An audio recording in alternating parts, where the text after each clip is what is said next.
Well, I think we're live now. It looks like we're all together. Welcome. It's good to have you with us today.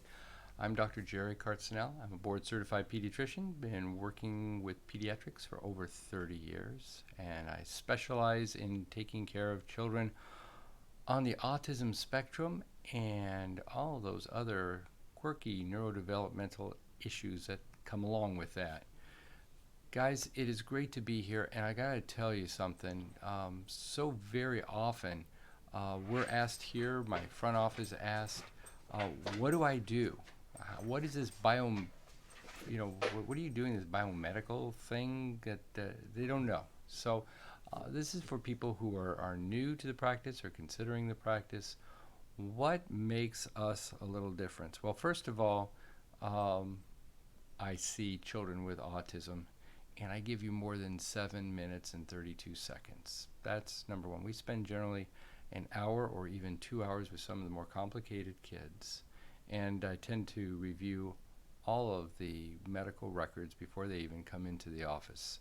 Some of the kids have a lot of workups done previously, and some don't. It's like they just got the diagnosis, and there's not much to see. But we have to figure out what is going on with the child. So you have to take a good history. Sometimes I'll try to dig into what happened in the family. Is there night blindness? Is there somebody who's slow to speak? Is there obsessive compulsive behaviors or suicidal behaviors in some siblings, aunts, uncles, whatever, schizophrenia, bipolar, depression, alcoholism, looking for any of the clues that might help us figure out more or less what might be going on with your child. Okay.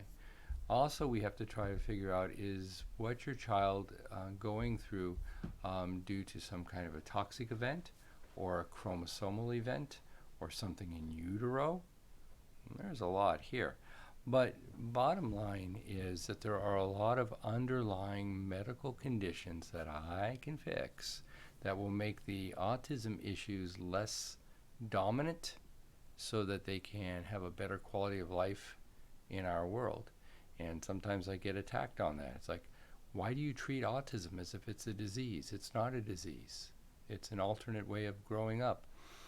And I'm just going to say, fine, but if you, with your autism, break your arm, am I not allowed to fix it and just call it autism and you have an autistic broken arm and I should just let it heal on its own? No, you're going to let me fix that. Well, the kids have other medical issues. It might not be broken arms, but it could be recurrent ear infections or yeast infections or constipation. So, can we make these children better? If you're allergic to dairy and I remove dairy, your baby's going to get better. If your child has sensitivities to gluten or red dyes or whatever the case may be, and I remove those, your baby's going to be better. No, it's not curing the autism, but it is opening up pathways for learning, receptive understanding, expressive abilities. How about sleep? If your baby's not sleeping, we're not going to get better, and you're not going to get better either. I'm asked also, or I should say my front office, our dear Susan is asked very often, uh, what kind of medicine do I practice? Western medicine, Eastern medicine? Well, I'm on the East Coast here in Florida, so maybe it is Eastern. No, it's a combination of whatever works for your child. I try to stay away from the pharmaceuticals, but I use a lot of the what we call nutraceuticals or natural substances to help our kids. But sometimes they need. I can use it all because I'm an MD. I can if your baby's got a fungal infection, a yeast infection, I can use an antifungal. If your baby's got a skin infection like impetigo, I can use an antibiotic. Or if they've got pandas, we can start off with some antibiotics and hopefully move into some natural things. So I do a combination of approaches to healing, always trying to go with the natural substances first, but sometimes they don't have the horsepower to get the job done. The natural substances doesn't have the horsepower to bring about the change that I need. Like for example with sleep, I'll use melatonin. That's a hormone. That's a hormone we happen to make. I'm not giving the child anything other than something that they already make. Some parents have problems with that. I had some today actually. I said, well, if you're low on thyroid, you let me give you thyroid. And my son, being an insulin-dependent diabetic, you'd kill him if you didn't give him insulin. So if a child has low melatonin, what's the pushback on giving melatonin? In fact, some older studies from the 1990s show that children on the autism spectrum and adults who are autistic also don't make enough melatonin. They don't make it. So just like if you don't make enough thyroid, why wouldn't I want to replace that and get a good night's sleep? So how does it work? Well, in our office, we do things a little bit differently. If you've ever contacted us, you'll see right off from the get-go, you'll either be talking with David or Susan. They are the information gatherers for me, and they will put together the medical record. I'll review the medical record before the appointment, and then we go at it. We try and figure out what's the number one, number two, number three problems that I have to take care of. And like I mentioned, and I might say it smiling or jokingly, but it's very seriously, I have to have a baby who's sleeping. I can't get language unless the child's pooping, peeing, sleeping, and eating. Eating, that means the diets, the gluten-free, the dairy-free, and all.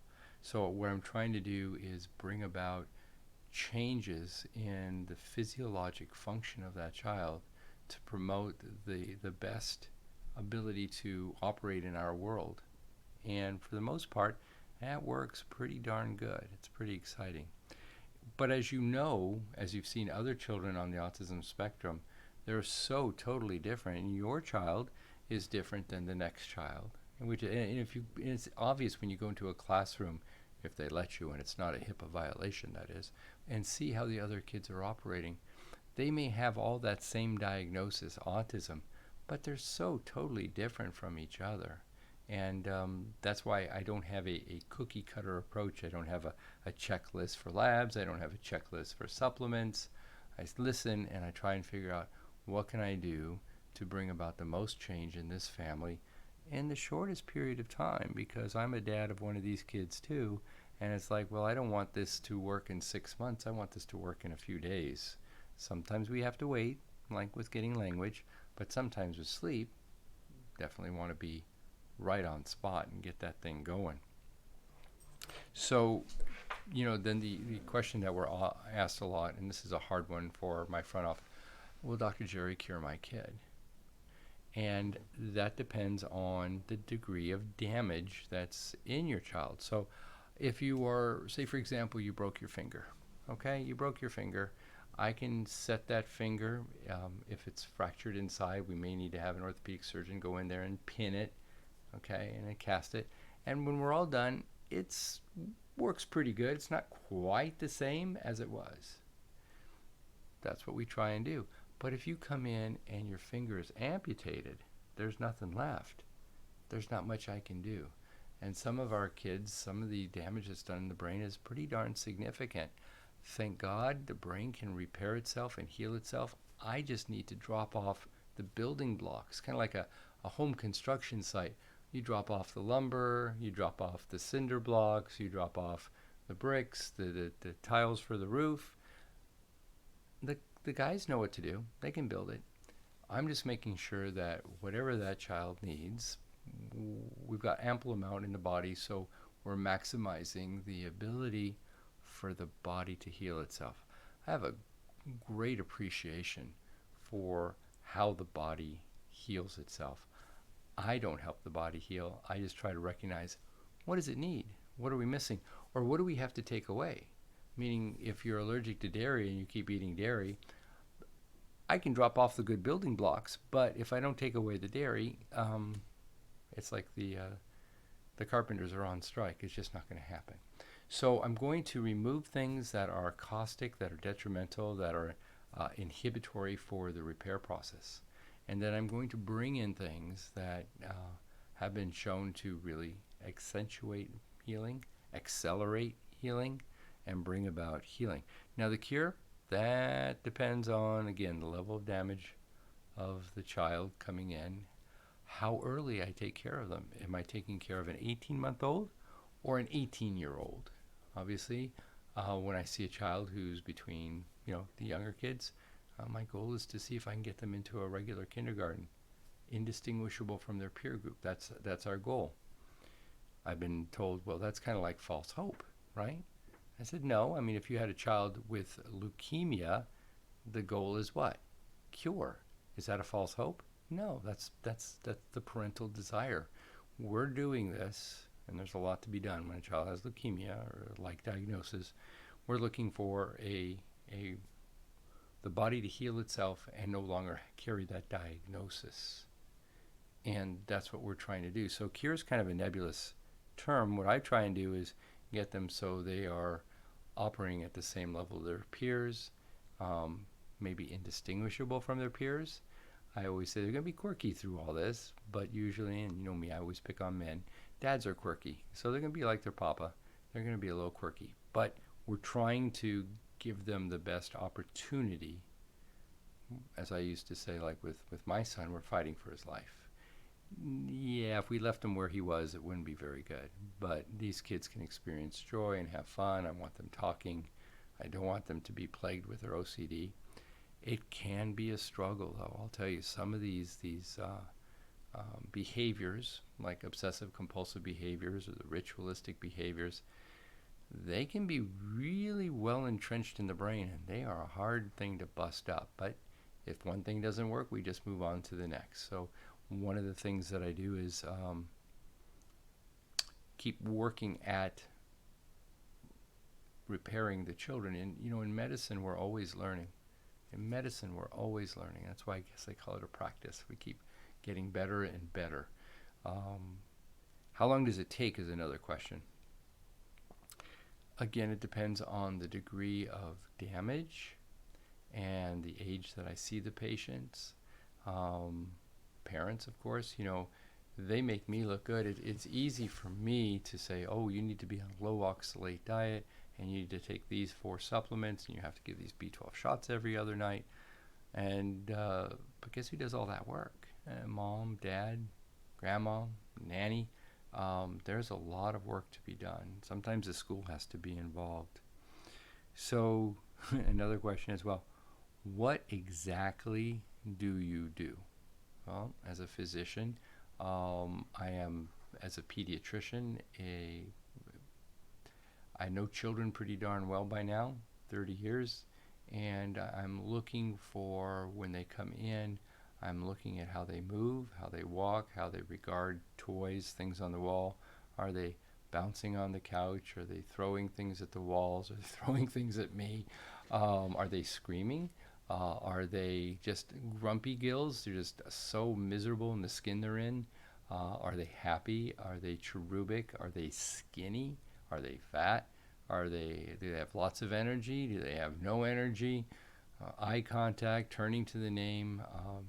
Do they seem to understand what I'm saying? And I make the assumption that they all understand what I'm saying. So therefore, when I'm talking about them, very sensitive that they hear the hope that we're going to get them speaking, or get them sleeping through the night, or get them to move their bowels, or change their bowels, or stop their tummy pain, so they know that whoever this guy is, he understands me and he's going to make me better. That's a big part of healing too, as opposed to somebody who's just being negative. Well, you know, they got autism and you're still young and you can make other kids. No, we're not talking about anybody else's kids or other kids. We're talking about your particular kids. All right, so what does recovery from autism looks like? It's very different from all the different kids that I see. Recovery for some is getting them out of diapers, getting them to sleep through the night, getting them to enjoy life, especially if they have chromosomal issues. Some of the kids are driving and they've got girlfriends, they're going to college.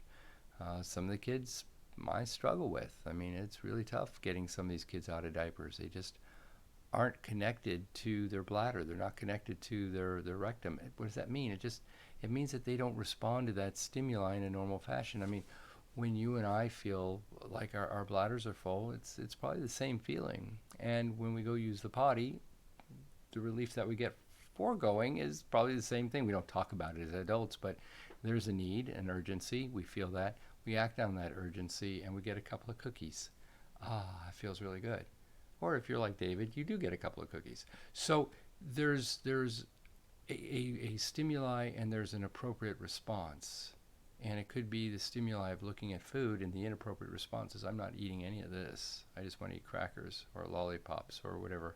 And I've had this week a few kids who've been super picky about what they'll eat. And they used to eat everything. And now all of a sudden their diet's contracted and they're just eating a few things, and it's usually junk food.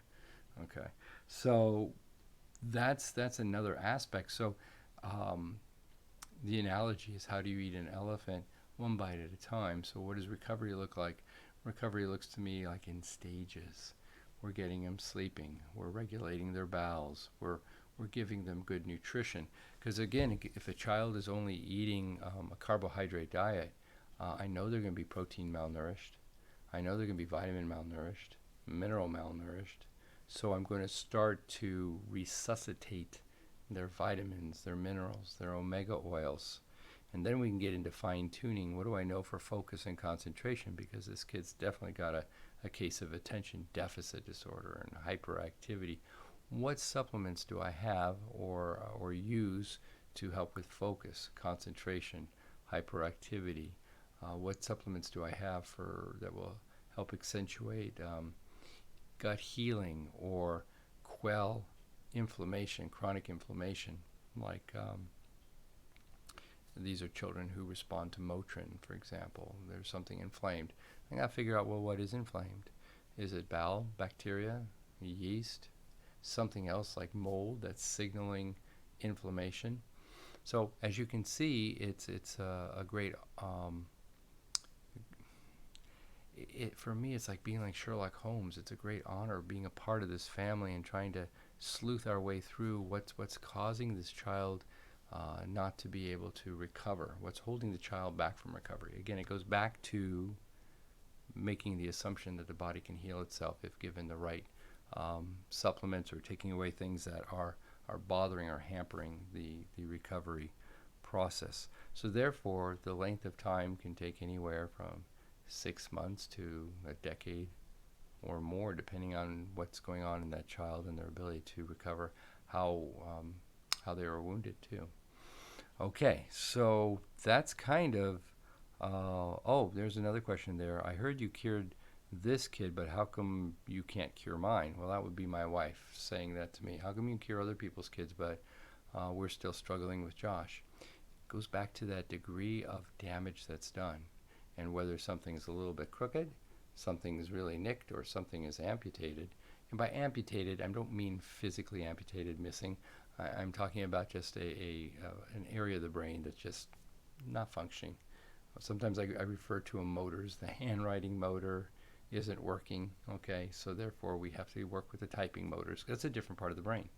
So, the idea of helping our therapists realize that maybe we should take our emphasis away from handwriting and move it to typing. Or maybe they're not getting the feedback that they need from their hands, and putting a pen that vibrates in there, and the child has to work with a pen that's trying to wiggle out of their hands, and therefore it's sending a lot of information back. But there are different ways that I think that we can help our therapists do better. So my job is to make the therapists look like rock stars, where the speech therapist is ecstatic because we got 20 new words in the past week, or the occupational therapist says that we're mastering some skills that we haven't had before. Physical therapists saying our balance and our walking and our muscle tone and strength are great. We're going up and down stairs without holding on anymore. So many different things going on simultaneously, and I just kind of break them all down and then prioritize what has to happen first. Okay, so let's see what kind of questions we have today. Not too many. Let's see. Zizo's on. Hi. And Yolene is on. Hi, Yolene. Good afternoon to you. And, of course, Angie. Hey, Angie. Angie and I go way back. And working with her daughter has been kind of tricky, but we're making some final progress there, finally. And there's Jennifer. And, okay, Zizo asks, can yeast come back after treatment of fluconazole? And, hey, Natalie. Glad to have you back. Yeast is a pesky little organism, and it does grow back. It grows back relatively easily, and What I'm thinking is going on is that the child's immune system doesn't recognize yeast as a pathogen. So therefore, it doesn't mount an immune response to squash it. And it does go back very often in many of the kids that I take care of. Some of the kids, maybe once or twice a year, I have to treat them for yeast, and that's about it. For some kids, the yeast will flare during a holiday and they're getting too many sweet things. And sweet things can be natural sweet things too, remember.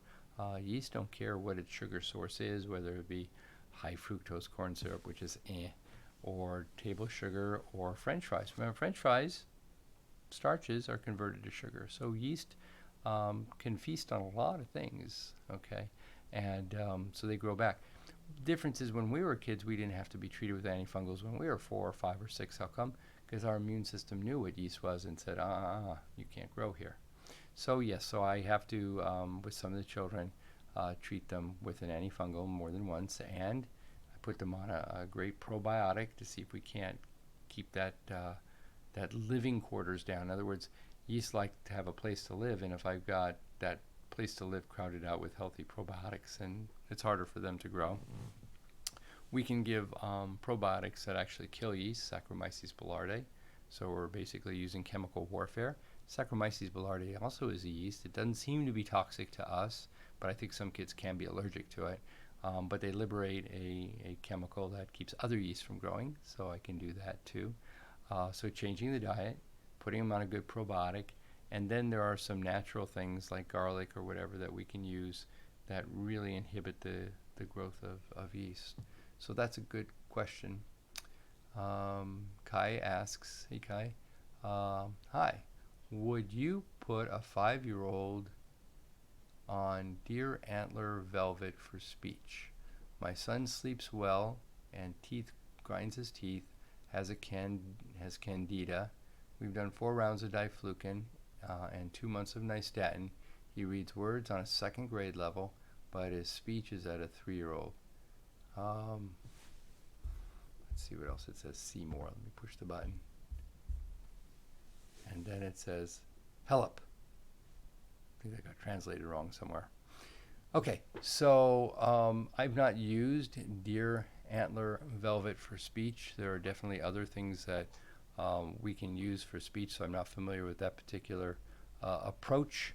But I use omega oils. I use a product called phospholine. Of course, B12 injections, DMG, carnitine, carnosine, theanine, and then if I have to reach into my MD tool chest, I can use Namenda. There's a lot of things that we can do for speech. So if you're low on carnitine, which I can measure in the blood, I'll give you carnitine. And if you have a methylation pathway defect, that can point to using B12 and B6 and DMG or TMG. So there's a lot of things that we can do for kids that aren't speaking yet. All right, and there's Jackie. Hey, Jackie, good to have you on board. So let's see, are there any more questions? Because if not, that's good. All right, so that's what I have for you today about our approach here at our office. It's pretty comprehensive. It kind of reviews everything from the family history to the pregnancy, to the birth history, to growth and development, and when things started to not happen the way that they should, 8 months, a year, 15 months, 18 months. And then based on some lab work that we do, we check the stool, we check the urine, certain blood tests that are targeted to what I've been hearing from the history and the physical, and then we go to work. We kill yeast, bacteria, decrease inflammation, work with sleep, and of course, language and understanding and reasoning. So I hope you found that helpful. Let's see, Ariel asked a question. Would you recommend doing a SPECT scan before or after the initial appointment? That's a good question. The SPECT scan requires general anesthesia and the injection of a radioactive nuclear tracer, because they have to see something with that SPECT scan. I've been working with Dr. Amen for many, many years with SPECT scans. We've done probably 1,000 of them on autistic kids. It's just it's a huge library of information that we have. There's a lot of things that I do before I go to the SPECT scan. The SPECT scan is kind of getting to the point like, what am I even missing here? Why are we, and you can fill in the blank. The SPECT scan shows me areas of the brain that are metabolically active, too active, and underactive.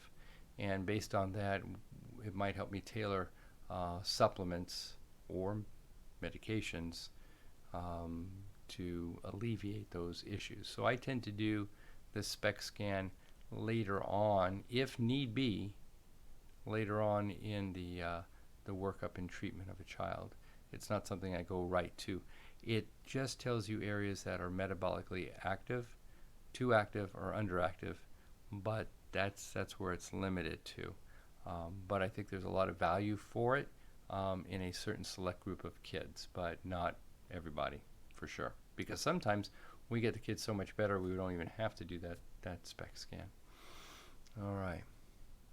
And Kai asks, how can I get an appointment? And David's going to answer that for you on a reply there. So hang in there and he'll get that information to you. And thank you.